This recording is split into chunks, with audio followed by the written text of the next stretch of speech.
Ferrand vous invite au cœur de l'histoire sur Europe 1. Et tous les jours de 14h à 15h sur Europe 1, c'est l'heure de notre plongée dans l'histoire aux côtés de Franck Ferrand. Bonjour Franck. Bonjour Anissa, bonjour à tous. Je vais vous raconter aujourd'hui un moment fondateur de la mémoire ouvrière, comme je le disais à l'instant à Maxime Switek, la fusillade de Fourmies au printemps 1891, après quoi nous recevrons Xavier Vignat, non seulement pour démêler les tenants et les aboutissants de cette tragédie, mais aussi pour évoquer la vie quotidienne de ces ouvriers de la belle époque, pas si belle pour certains, vous allez voir. Et j'imagine qu'ensuite, Clémentine Portier-Kaltenbach nous emmènera faire un tour du côté de Fourmies. Oui, en Thiérache, nous verrons avec Clémentine ce qu'est la verrerie noire notamment. Et puis Lorena nous proposera une bonne adresse où séjourner. Alors nous allons voir si elle choisit le coron local ou la demeure des filateurs. Fourmies, dans le nord de la France. Cette ville, à 8 km de la frontière belge, garde encore quelques traces de son passé industriel, à commencer par les anciennes cités ouvrières. C'est au début du XVIIIe siècle qu'apparaissent les fabriques de fils à dentelle, avant les premières filatures de coton et de laine, qui elles voient le jour plutôt vers la fin du siècle. Et en 1822, on compte à Fourmies une verrerie, 2 filatures de coton, 3 fourneaux à fondre le minerai de fer. Les années 1860, 70, 80 voient se développer encore un peu plus l'industrie lainière. Fourmies devient le premier centre mondial de laine peignée. Une première ligne de chemin de fer va desservir la cité, puis une seconde. Un tramway est mis en service. On crée une maternelle, une école primaire. Vous comprenez qu'en 1891, Fourmies, avec ses 37 filatures, soit devenue une ville active. En 25 ans, sa population a plus que doublé. Elle dépasse maintenant les 15 000. Ai-je besoin d'insister sur les problèmes qui, à l'époque, affectent les populations ouvrières ? Évidemment, nous reviendrons tout à l'heure sur la misère endémique, sur l'illettrisme et sur leur sinistre compagnon, l'alcoolisme. Or, l'hiver 90-91 est particulièrement rude. Près de 3000 personnes, c'est-à-dire 20% de la population de Fourmies, près de 3000 personnes ont dû être secourues par les fourneaux économiques. Les logements ouvriers déjà vétustes sont surpeuplés. Tous les 3 jours, on voit le feu prendre dans une habitation. Et dans les estaminets, certains se lamentent. Entre 2 gorgées de bière ou de genièvre, il n'y a pas de droit il n'y a pas de droit du travail à l'époque. On est à la tâche au moins 12 heures par jour, 6 jours sur 7, avec des salaires souvent misérables. Une grève d'ailleurs a éclaté à Fourmies déjà 5 ans plus tôt. Pas étonnant que dans cette ville, comme dans pas mal d'autres villes ouvrières, des personnes très actives, des socialistes, parviennent à syndiquer les ouvriers. Au printemps 91, le Parti ouvrier français envoie dans la région l'un de ses fondateurs, le propre gendre de Karl Marx, Paul Lafargue, pour animer plusieurs réunions publiques. Et pendant son séjour, Lafargue va avoir l'occasion de visiter une usine textile. C'est son épouse qui raconte, je cite: à Fourmies, 2 filateurs ont vu Paul et l'un des 2 lui a fait visiter une usine installée sans regarder à la dépense et équipée des derniers perfectionnements. Il lui a demandé, sur un ton triomphant et narquois, ce qu'il pensait de ce bagne, puisque c'est le terme dont lui, Lafargue, s'était servi pour stigmatiser les usines.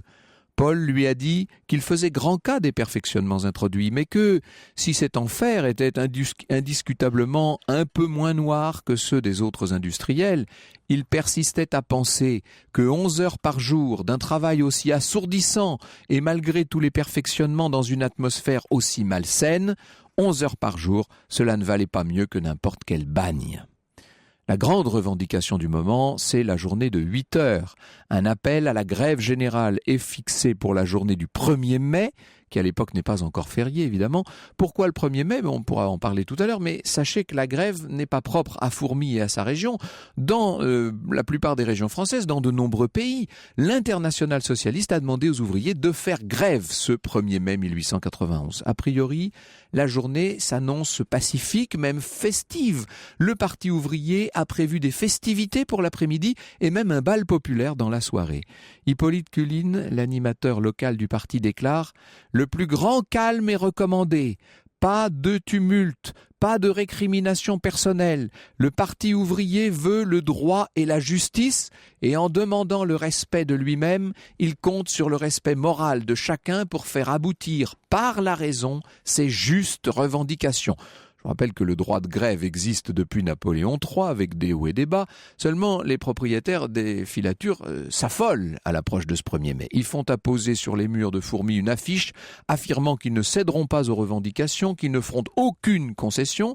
Ils menacent les ouvriers qui cesseraient le travail et d'ores et déjà, ils exigent du préfet un important dispositif de maintien de l'ordre. C'est le nœud, c'est le fond de l'affaire qui nous occupe aujourd'hui.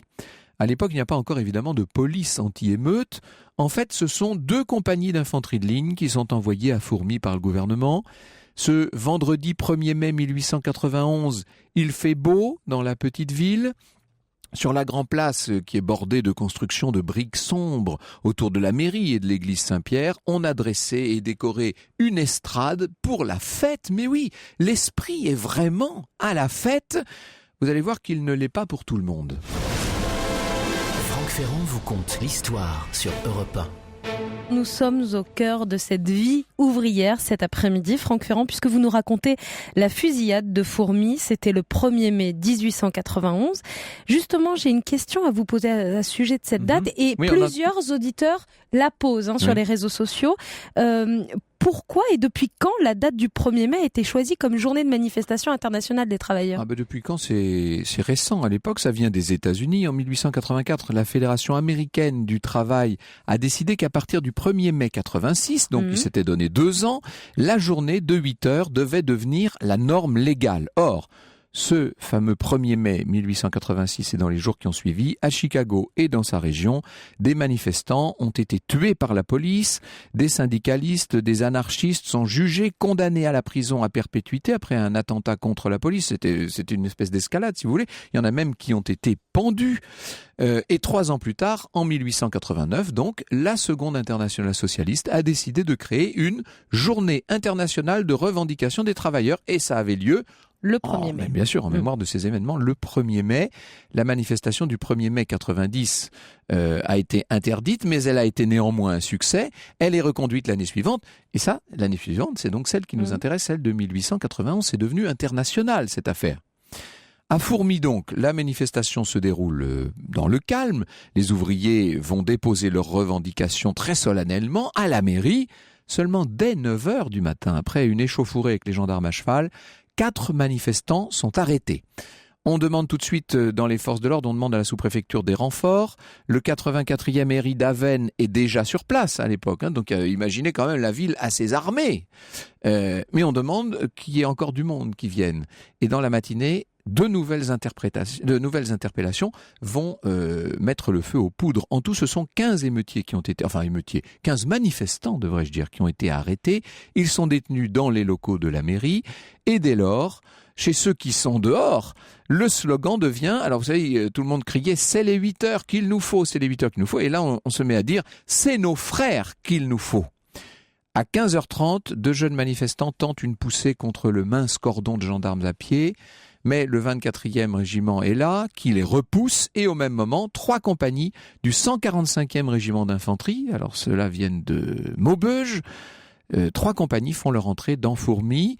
Les soldats sont dirigés vers la place de la mairie, donc on est en train de concentrer en fait tout ce qui va mener à la catastrophe.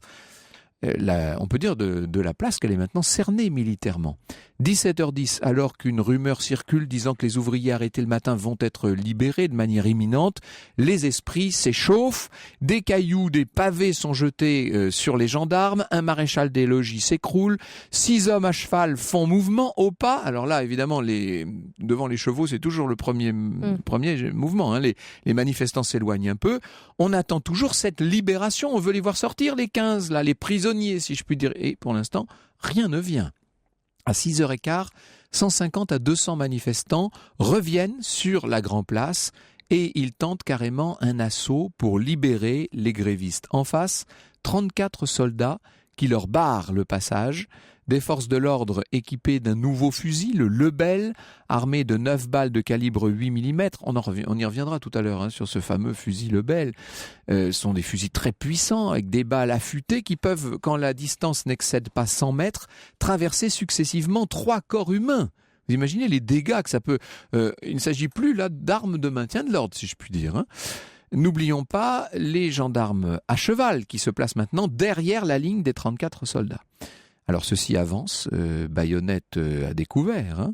Un manifestant est arrêté, ses camarades jettent des pavés de nouveau sur les militaires. 3 soldats sont blessés, des coups de feu sont tirés en l'air. Est-ce qu'on peut parler de sommation ? Nous verrons ce qu'il faut en penser historiquement. Toujours est-il que les coups de feu ne donnent rien. Et c'est à ce moment-là que le commandant François Chaput perd son sang-froid. Il hurle « Baïonnette en avant !» Ça, c'est un ordre d'assaut. Seulement pour l'exécuter, les 30 fantassins doivent prendre un peu de recul. S'ils restent collés à la foule, vous comprenez bien qu'ils n'ont pas d'élan. Alors ça, c'est la manœuvre classique. Ils effectuent 2 pas en arrière. Et les manifestants qui, eux, ne connaissent rien à la tactique militaire, bien entendu, prennent ce recul pour un recul de la troupe. Presque pour une victoire, si vous voulez. Et le porte-drapeau, il s'appelle Kléber Gilotto, il n'a que 19 ans, il crie « Vive l'armée !» On croit que l'armée va d'une certaine manière fraterniser. Erreur, on a vu ça un nombre incalculable de fois dans l'histoire. 18h25, le commandant Chaput ordonne « Feu, feu rapide, visez le porte-drapeau !» Je cite Paul Lafargue. Alors les soldats, sans avoir été provoqués par la foule, sans avoir fait les 3 sommations réglementaires, tirèrent. La boucherie aurait duré encore longtemps si le curé catholique Margerin n'était pas sorti de la maison et n'avait pas crié « Assez de victimes !» 9 enfants étaient alors couchés sur la place, un homme de 30 ans, 2 jeunes gens de 20 ans, 2 enfants de 11 et 12 ans et 4 jeunes filles de 17 à 20 ans. Émile Cornaille, le gamin de 11 ans, va succomber d'une balle dans le cœur. D'autres ont reçu jusqu'à 5 balles à travers le corps. Maria Blondeau, une jeune ouvrière de 18 ans, va devenir le symbole de cette tragédie. Elle était venue vraiment comme pour une fête. Elle était venue habillée tout de blanc, les bras couverts de fleurs, et elle meurt, une balle dans la tête. Et le lendemain va succomber une 10e victime, Camille Latour, de 46 ans. On compte aussi une 30aine de blessés, dont plusieurs blessés graves. C'est un carnage qui aura duré moins d'1 minute. Je dis moins d'1 minute. Alors le lendemain de la fusillade à Avesnes-sur-Helpe, tout près de Fourmies, les 9 manifestants arrêtés la veille sont condamnés pour les premiers, ils sont condamnés pour entrave à la liberté du travail, outrage et violence à agent et rébellion. Voilà les chefs d'inculpation. Et ils vont écoper de peines d'emprisonnement de 2 à 4 mois fermes. C'est le 4 mai, 3 jours après la fusillade, que se tiennent les obsèques des victimes. Vous imaginez l'atmosphère ce jour-là, bien entendu. On est vraiment on a envie de dire, il y a encore dans l'air l'odeur de la poudre. 12 escadrons de cavalerie, s'il vous plaît. 9 compagnies d'infanterie et un très important détachement de canonniers ont été mobilisés. Là, cette fois, il ne s'agit pas de tolérer le plus léger débordement. On pleure, on souffre, mais encadré. Le défilé du cortège funèbre, qui va faire 2 kilomètres de long, dure 1 heure entière. 5000 personnes sont présentes, si l'on en croit les autorités. Si vous croyez la presse, car les journaux ont envoyé beaucoup d'envoyés spéciaux, la presse nous dit qu'il y avait 50 000 personnes. Franck Ferrand vous conte l'histoire sur Europe 1. Nous sommes au cœur d'un événement dramatique, Franck, puisque vous nous racontez cette fusillade qui a eu lieu le 1er mai 1891 à Fourmies, dans cette petite commune aujourd'hui que l'on appelle les Hauts-de-France, dans cette commune du Nord. Et c'est un événement qui a marqué la région et toute la France. Oui, et un événement qui a été, comme on dit, couvert par une presse considérable, à une époque 1891 où la presse quotidienne, notamment, vous savez, devient massive et populaire. Dès le lendemain de la fusillade, des journalistes sont donc arrivés. L'envoyé spécial du Petit Journal écrit « Mademoiselle Blondeau manifestait par exemple à côté de son ami le jeune Gilotto, porteur du drapeau qui marchait en tête des groupes. Elle tenait une branche d'arbre enguirlandée de rubans, l'arbre de mai. Elle criait comme les autres, réclamant les personnes arrêtées « C'est nos hommes qu'il nous faut ». Gilotto, frappé d'une balle en pleine poitrine, tombe. Presque simultanément, un autre projectile tiré à bout portant, affirment les témoins, atteint la pauvre fille à la tête et lui enlève le dessus du crâne comme le couvercle d'une casserole, pour me servir de l'expression fréquemment entendue. Est-ce pour semblable besogne qu'a été inventé l'admirable fusil Lebel ? Voilà la grande question qu'on se pose à un moment où, par ailleurs, vous savez, on est en pleine période de revanchisme et de préparation de ce qui va finir par être un jour un conflit contre l'Allemagne. Lors des obsèques, le 4 mai, 39 journalistes sont présents. Alors aujourd'hui, ce serait un très petit reportage. À l'époque, 39 journalistes, c'est absolument considérable. Et certains, bien sûr, viennent de Paris, mais il y en a aussi qui viennent de plusieurs villes de province et même de Belgique. Le 17 mai, le Petit Parisien, dans son supplément littéraire illustré, consacre sa une à la fusillade et l'on voit l'armée tirer sur les manifestants. Certains tentent de fuir alors que d'autres sont déjà tombés sous les balles. Cette image, bien sûr, va faire un effet considérable dans les familles. La presse engagée en faveur des ouvriers s'implique. L'Intransigeant, vous savez, la Gazette, le journal de Robert Rochefort, lance une quête pour les familles des victimes. Un journaliste écrit le 8 mai « Tout à l'heure, n'ai-je pas rencontré au Café de l'Europe, place du marché, un gréviste qui buvait sa chope avec une balle dans l'épaule ? Poursuivant la distribution des fonds recueillis par l'Intransigeant, j'ai visité quelques-uns des blessés que je n'avais pas encore vus. Est-il nécessaire de vous dire qu'aucun de ces malheureux n'a encore entendu parler des secours officiels ? Je suis arrivé chez mademoiselle Lecomte au moment où sa mère lui pansait le pied. Les 3 balles du fusil Lebel ont produit des blessures effroyables. » Dès le lendemain de la fusillade, Fourmi donne lieu à toutes sortes de réactions à la Chambre des députés, qui à l'époque est majoritairement, même très majoritairement à gauche. On est bien après les élections de 84, là, hein. Le député du Var, Georges Clémenceau, l'une des figures de l'Union républicaine, proclame « C'est le 4e État qui s'est levé ». Le 8 mai, il demande l'amnistie pour les manifestants. Je cite donc Clémenceau « Ces femmes et ces enfants dont le sang a pour si longtemps rougi le pavé, il y a quelque part sur le pavé de Fourmi une tache innocente qu'il faut laver à tout prix.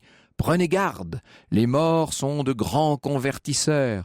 Il faut s'occuper des morts. Monsieur le président du Conseil, s'adresse donc à Charles de Freycinet, vous avez refusé l'enquête. Il me semble que la conséquence nécessaire du refus de l'enquête, c'est la proclamation de l'amnistie. Quand on pense que c'est le même Clémenceau qui, 17 ans plus tard, deviendra le briseur de grève que l'on sait. Certains essaient de récupérer la tragédie. Ainsi, l'écrivain antisémite Édouard Drummond, l'auteur du Secret de Fourmi, je le cite. « Le sous-préfet juif Isaac a fait essayer le Lebel sur des ouvriers français. Ceux qui vous aiment toujours espèrent que c'est vous qui prononcerez les paroles vengeresses pour flétrir l'assassin.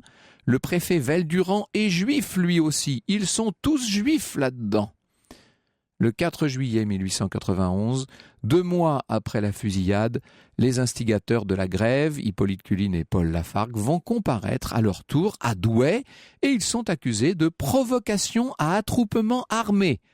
Je ne sais pas trop de quel côté étaient les armes, si je peux me permettre. Le lendemain, après 5 minutes de délibération, ils vont être condamnés. Culline écope de 6 ans de travaux forcés et 10 ans d'interdiction de séjour. Lafargue est condamné plus légèrement à 1 an.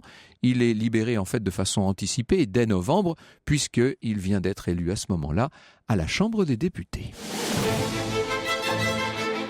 Bonjour Xavier Vignat. Bonjour. C'est un événement qui a marqué profondément la mémoire ouvrière, hein, cette fusillade de Fourmi. On en parle toujours, la preuve, on fait une émission encore aujourd'hui. Oui, on en parle parce que c'est la première grande... c'est le premier grand massacre de la République en réalité. Voilà. Ce ne sera pas le dernier entre nous. Ce n'est pas le dernier, mais une manifestation pacifique avec des jeunes, des enfants, des femmes qui sont massacrés par l'armée, qui à l'époque est extrêmement populaire, vous l'avez rappelé. Et il y a là un immense scandale qui traumatise et qui s'inscrit dans la mémoire. Ce scandale, évidemment, nous allons le revoir dans le détail. Je vais vous poser toutes sortes de questions sur cette fusillade. Vous employez carrément le mot massacre, vous ? Un massacre, ça laisse entendre que c'est intentionnel. Là, je ne sais pas quand même si c'était tout à fait intentionnel. J'emploie le mot massacre au sens d'une violence extrême qui cible des civils. Voilà. Des gens quasiment désarmés, en fait. Absolument. Ouais. Et des manifestants qui sont là pour réclamer les 8 heures, vous l'avez rappelé, et surtout qui se sont amassés sur la place pour réclamer la libération de leurs camarades. De ceux qui ont été arrêtés le matin même. Et avec en plus quelque chose un espèce de mécanisme tragique. dans la mesure où le maire s'était engagé à faire libérer les prisonniers et que la foule attend justement cette libération et que évidemment les esprits s'échauffent. Voilà, donc l'ampleur de ces morts, hein, et puis la violence, vous l'avez rappelé, la pauvre Blondeau dont le crâne est à moitié arraché, évidemment ça participe de cet immense sentiment de scandale. Et puis deuxième étape dans le scandale, le pouvoir, la République, le régime républicain s'en prend à ce qu'ils considèrent comme des émeutiers et aux militants qui sont lourdement condamnés. Et donc la mort d'une part, et ensuite le fait que des militants qui ne sont pour rien, Lafargue n'est pas présent à Fourmi le jour du massacre. Culline, vous l'avez rappelé, n'est pas sur la place au moment de la fusillade. Il est dans un estaminet, il est en train d'écrire. Et donc on les traîne en justice, on les condamne lourdement, alors que de fait ils ne sont pour rien dans le mécanisme qui a abouti à cette fusillade. C'est-à-dire que oui, la fusillade a été suivie d'un premier procès des meneurs eux-mêmes, ceux qui avaient justement été arrêtés, en tout cas les premiers parmi eux, et ensuite un deuxième procès un peu plus tard pour ceux qui sont considérés comme les instigateurs, voilà. Même indirects. C'est quand même et donc avec des condamnations, c'est-à-dire que Culline est condamné, vous l'avez dit, à 6 ans de prison, ce qui est considérable hein, pour quelqu'un qui n'a rien fait en réalité. Hein. Sinon mobiliser ses camarades pour obtenir la journée de 8 heures et ensuite appeler à la grève, à un jour de grève. Voilà, c'est là le bilan de Fourmi. Et évidemment, ça participe de ce scandale. Alors cette affaire de Fourmi, elle sera suivie ensuite par un certain nombre d'autres.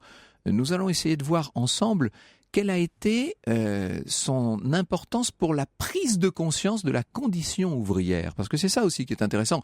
C'est le rôle de l'opinion publique dans cette affaire. C'est qu'une fusillade a enfin intéressé, si je puis dire, la grande opinion sur le sort des ouvriers. Nous allons y venir dans un instant. Europe 1, au cœur de l'histoire. Franck Ferrand. Nous sommes au cœur de l'histoire ouvrière cet après-midi sur Europe 1 avec cette fusillade de Fourmi le 1er mai 1891. Et celui qui nous explique tous les détails de cet événement tragique de l'histoire, c'est votre invité Franck-Xavier Vignat. Il est professeur d'histoire contemporaine à l'Université de Bourgogne. Fusillade, nous dit Bernard, cela veut dire que si deux groupes sont en confrontation, il y a tir des deux côtés. Non, pas forcément, non, ça veut dire qu'il y a tir au fusil simplement, et j'ai volontairement employé ce terme neutre pour ne pas entrer justement dans la polémique, est-ce un massacre, est-ce intentionnel ou pas, etc. Un mot peut-être pour également calmer quelques esprits sur Internet et sur les réseaux sociaux à propos du 1er mai. Oui. Alors soyons bien clairs, le 1er mai, nous avons expliqué ce qui s'est passé à Chicago en 1886, tout ça lancé en 1884 par la Fédération ouvrière américaine. Il se trouve que la Deuxième Internationale en a profité pour développer un mouvement de revendication sur les 8 heures dans les années 89 et 90, 91 aussi, donc nous venons de le voir. Le 1er mai ne sera, alors précisons bien cela, férié que sous le régime de Vichy, pour ce qui est de la France, hein, c'est donc le maréchal Pétain qui rend le 1er mai férié, et il sera férié et chômé à partir de 1946. C'est bien cela. Voilà, c'est ça.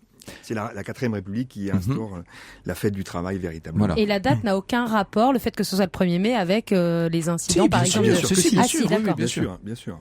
C'est-à-dire que c'est la Deuxième Internationale, au moment de sa création, en juillet 1889, qui décide, lors de son congrès qui se déroule à Paris, justement, que le 1er mai sera une journée internationale de mobilisation pour obtenir les 8 heures. Okay. Alors, si vous le voulez, dans un premier temps, Xavier Vignat, revenons sur les circonstances, sur les faits, d'une certaine manière. Pourquoi masse-t-on autant de militaires dans cette petite ville de Fourmi à l'occasion de ce 1er mai 1891 ? Alors, c'est la législation qui interdit depuis 1848 les attroupements. Et donc, comme à chaque fois qu'il y a des grèves, c'est l'armée, en cas d'attroupement important, qui est sollicitée par les pouvoirs publics pour interdire justement ces attroupements, y mettre fin. Bon. Depuis Émile Ollivier et l'Empire libéral, on a le droit de faire grève, mais pas le droit de s'attrouper. Voilà, en fait. 1864, la grève est légalisée, mais évidemment, quand il y a grève, comme à chaque fois, il y a une foule d'ouvriers qui se massent, qui circulent, etc. Et dans ce moment singulier où, à Fourmies, vous l'avez rappelé, il y a une mobilisation particulière des militants socialistes de l'époque, on appelle les militants guédistes, pour à la fois sur le plan le plus concret améliorer la situation des ouvriers et puis donc une mobilisation qui s'inscrit dans un contexte plus global de cette journée du 1er mai. L'armée intervient et il y a un mécanisme pervers qui s'enclenche qui va aboutir à cette fusillade. Alors, évidemment, il faut tenir compte de la nervosité sur place, même si là des ordres ont été donnés, clairement. Avant cela, quelle a été l'attitude du patronat local? Parce que j'ai parlé de ces affiches qui avaient fleuri dans Fourmies quelques jours avant, quand même. Alors, le patronat de Fourmies est un patronat républicain, ce qui n'est pas le cas de l'ensemble du patronat français à l'époque. Mais c'est un patronat républicain très, très dur et qui, justement, a rédigé 2 manifestes le 30 avril.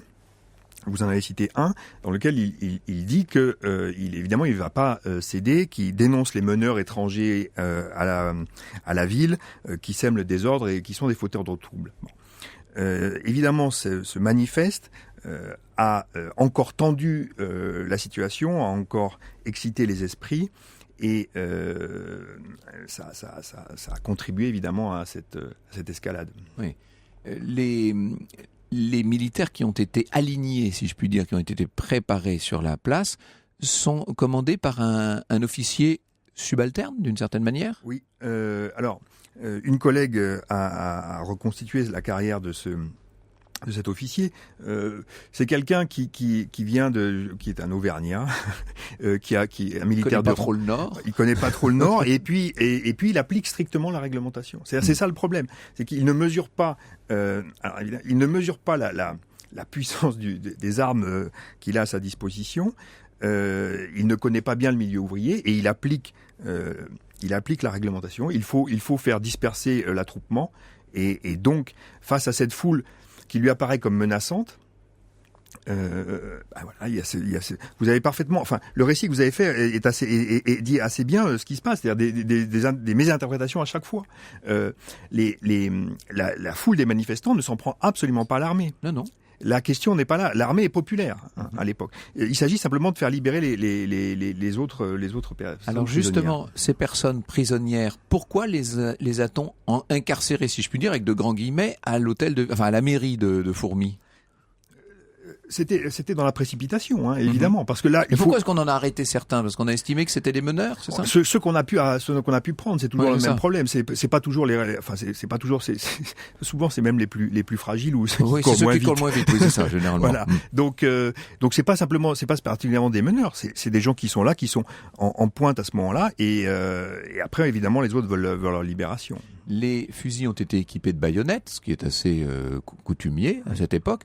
Ce sont des fusils Lebel, donc c'est une nouvelle arme très puissante qui va ensuite beaucoup faire parler d'elle, mais 25 ans plus tard, et équipée de balles perforantes. C'est donc on n'a quand même pas, on n'a pas cherché à envoyer des cartouches de gros sel, si je puis dire. Hein. Oui, mais je crois pas que là il y ait une volonté particulière de marquer ou de tuer plus particulièrement les ouvriers. C'est simplement l'arme dont disposait la troupe à ce moment-là qui a été utilisée. C'est a posteriori qu'on s'est rendu compte de sa puissance et donc aussi des désastres qu'elle pouvait créer. Est-ce que vous pensez qu'à Paris, au ministère de l'Intérieur, pour parler très clairement, ou donc dans l'entourage de Freycinet, disons, on était conscient de ce qui pouvait se passer, ou est-ce que ce n'était qu'une mesure de police initialement ? Alors Constant, le ministre de l'Intérieur de l'époque, est particulièrement c'est un ministre de l'Intérieur à poigne. Les circulaires qu'il a envoyées au préfet en 1890, donc à l'occasion du 1er mai, si j'ose dire, témoignent de sa volonté de résister particulièrement aux grèves. Donc c'est un ministre à poigne. C'est pas du tout comme Waldeck-Rousseau qui avait conscience qui avait une conscience particulière et plus aiguë de la question sociale. Et de ce fait, les consignes de fermeté ont été appliquées sans prendre la mesure de la situation. Oui. Dans un contexte de crise économique, hein, vous l'avez rappelé dans votre propos liminaire, c'est-à-dire que il y a une colère ouvrière particulière parce que les salaires baissent, alors que le coût de la vie, lui, continue de monter. Donc il y a une véritable misère qui aiguise la colère ouvrière. Alors justement, cette misère, ces conditions de travail de l'époque, c'est ce que nous allons voir maintenant. Je pense qu'avant l'affaire de Fourmi, une partie de l'opinion en était moins consciente d'une certaine manière. En tout cas, la presse a tout fait pour en parler. C'est ce que nous allons voir dans un instant. Europe 1 au cœur de l'histoire. Franck Ferrand. Nous sommes au cœur de l'histoire ouvrière cet après-midi sur Europe 1 avec cette fusillade de Fourmi le 1er mai 1891. Et celui qui nous explique tous les détails de cet événement tragique de l'histoire, c'est votre invité Franck-Xavier Vignat. Il est professeur d'histoire contemporaine à l'Université de Bourgogne. Il est aussi l'auteur de plusieurs livres dont L'espoir et l'effroi, lutte d'écriture et lutte de classe en France au XXe siècle, paru aux éditions de la Découverte. Oui, et un beau livre aux arènes dont nous avons eu l'occasion de parler. Déjà, qui s'appelle Les Ouvriers, un magnifique ouvrage.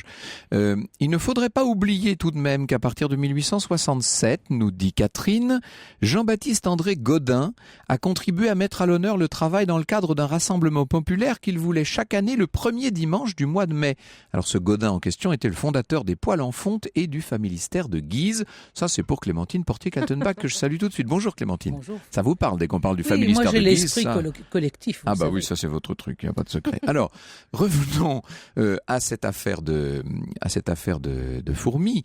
L'opinion publique, à travers la presse, qui s'est quand même en grande partie, une certaine presse en tout cas, s'est mobilisée pour parler notamment des obsèques qui ont eu lieu 3 jours après.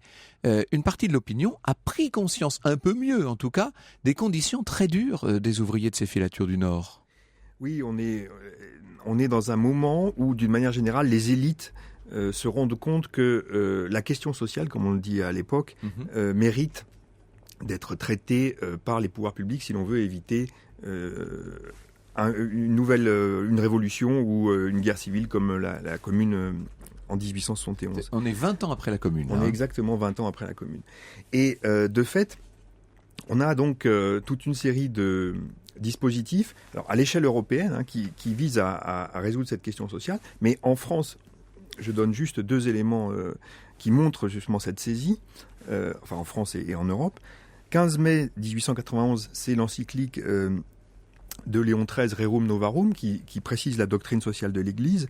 Et en juillet 1891, c'est la création de l'Office du travail, un organisme public qui est censé enquêter sur la condition ouvrière et sur le travail de manière générale pour essayer de proposer des remèdes à cette question sociale. Et donc, effectivement, il y a une prise de conscience que la fusillade cristallise.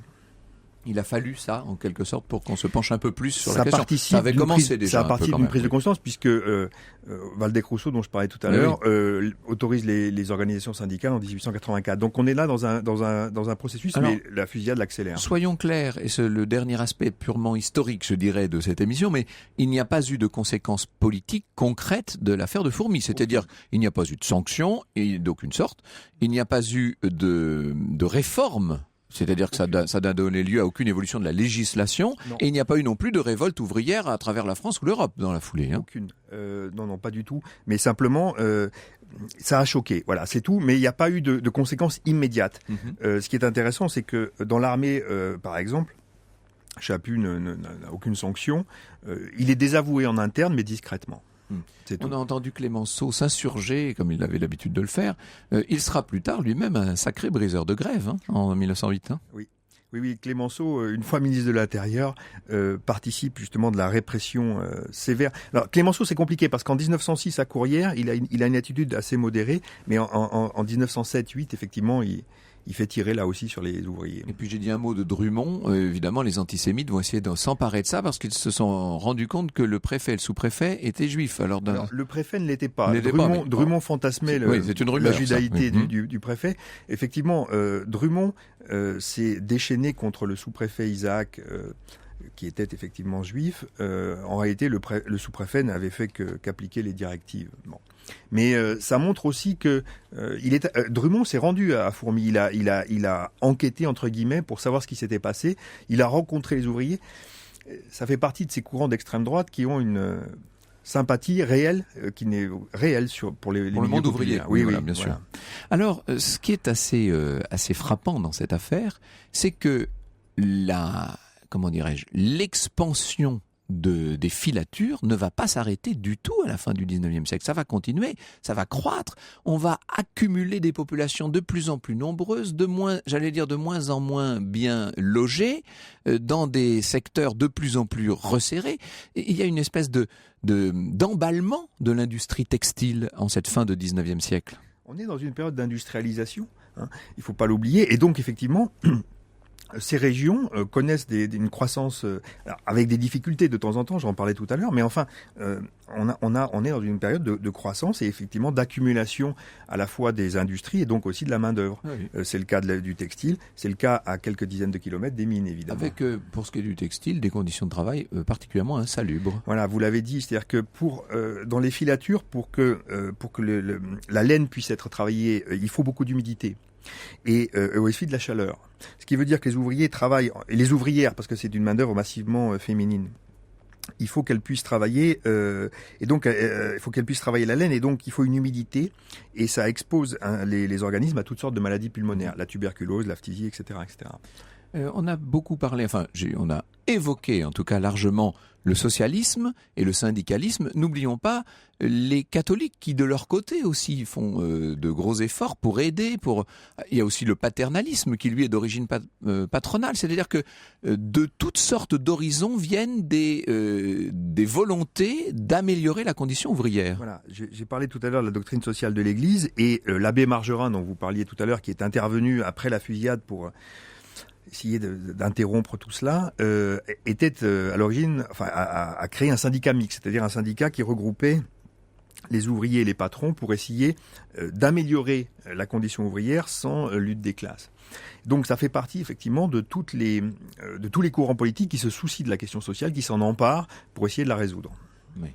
Ça a été, alors ça ferait l'objet d'une autre émission d'une certaine manière, mais ça a été quand même la grande question de ce tournant du XXe siècle. De toute façon, cette préoccupation sur la question sociale, elle court massivement jusqu'aux années 60. Oui, bien sûr.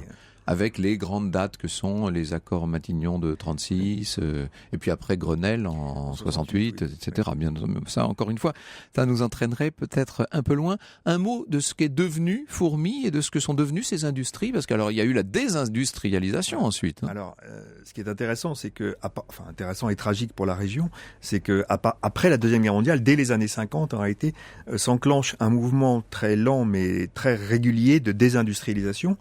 Et aujourd'hui, à Fourmi, il y a moins d'habitants qu'il y en avait il y a un siècle et demi presque maintenant. Merci beaucoup Xavier Vignat. Je rappelle que votre histoire des ouvriers en France au XXe siècle est parue chez Perrin il y a quelques années maintenant. Europe 1, au cœur de l'histoire. Franck Ferrand.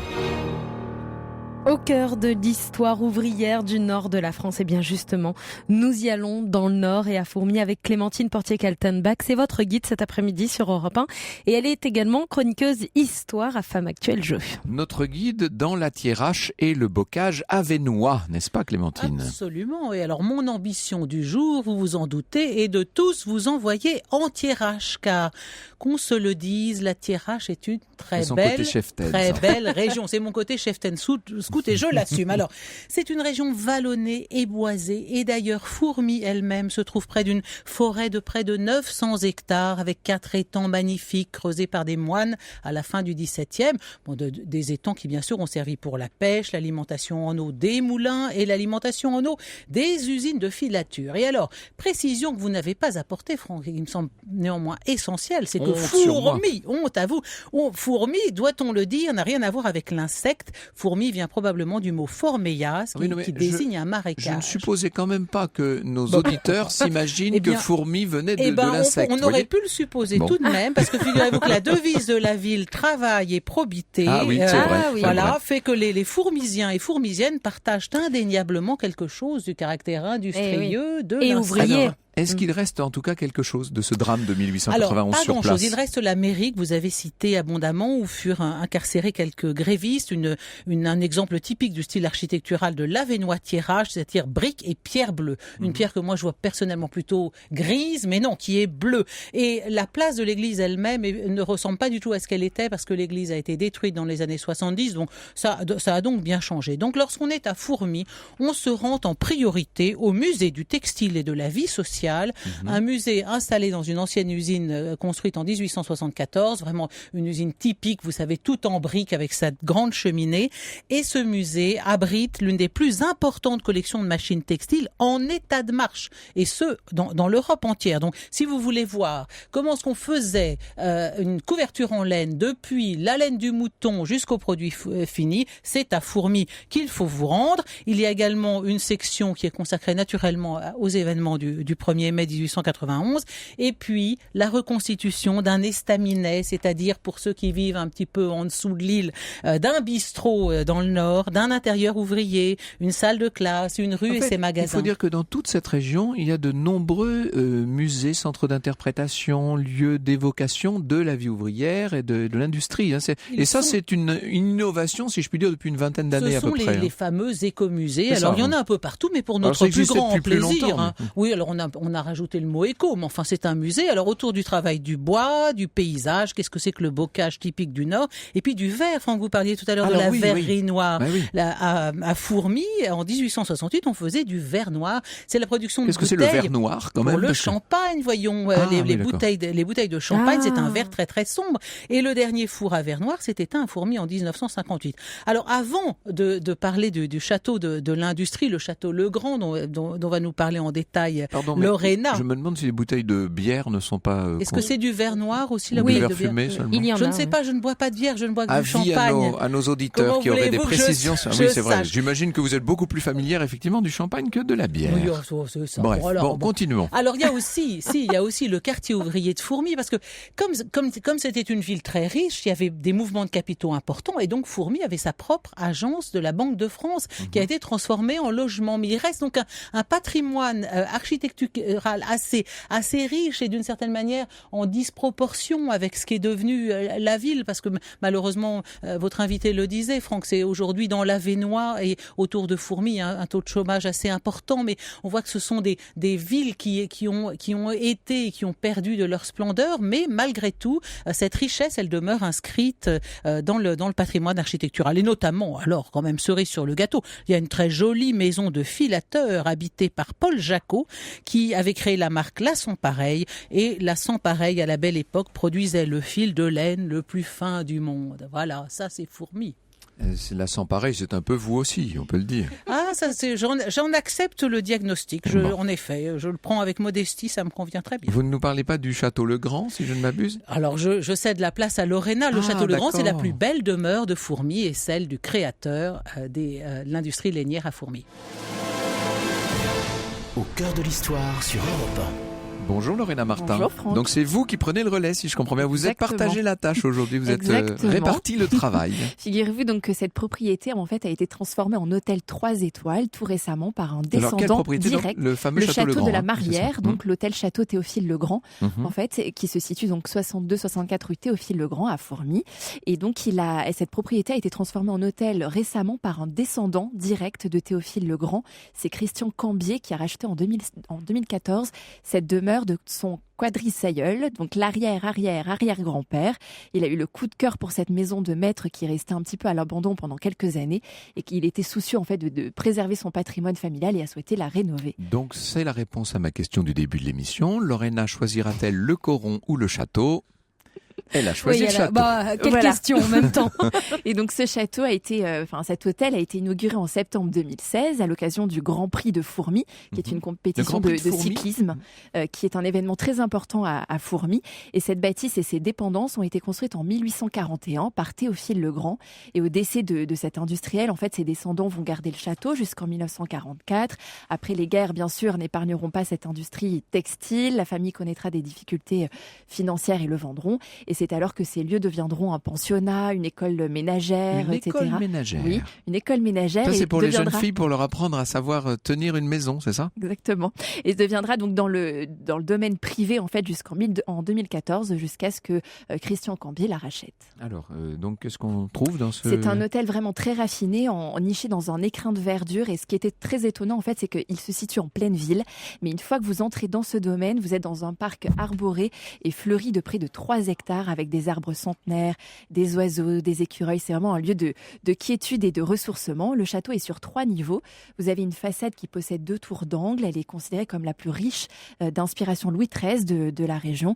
Et les propriétaires en fait ont conservé les marbres, les parquets d'origine, les glaces, les plafonds ornés de moulures. C'est vraiment très très beau. Et ils ont beaucoup chiné aussi dans les brocantes. Oui, c'est pas la chambre standard qu'on voit dans certaines grandes chaînes dont je ne donnerai pas le nom à l'antenne en fait. Hein. Voilà. Et vous avez donc 9 chambres au sein du château et 7 au sein d'un pavillon qu'ils viennent de restaurer. Ils ont un projet aussi de faire un espace bien-être qui devrait ouvrir début 2018. Merci beaucoup Lorena. Puisque nous parlions du Nord aujourd'hui, j'ai évidemment une pensée pour Gisèle Casadesus qui vient de nous quitter et pour sa famille, notamment pour le maître Jean-Claude Casadesus qui nous avait fait l'honneur à Lille d'être notre invité au cœur de l'histoire. Vous vous rappelez, c'était l'année dernière. On s'en souvient. Et c'était une très belle émission. Eh bien, pour info, notez que Frédéric Tadei rendra hommage à Gisèle Casadesus ce soir en rediffusant dans Europe 1 Social Club un extrait de Regarde les hommes changer. Rendez-vous donc à 19h sur Europe 1. Nous, Franck, on se retrouve demain à 14h et vous nous emmènerez au cœur de l'histoire des chrétiens d'Orient. Volontiers. Au cœur de l'histoire sur Europe 1.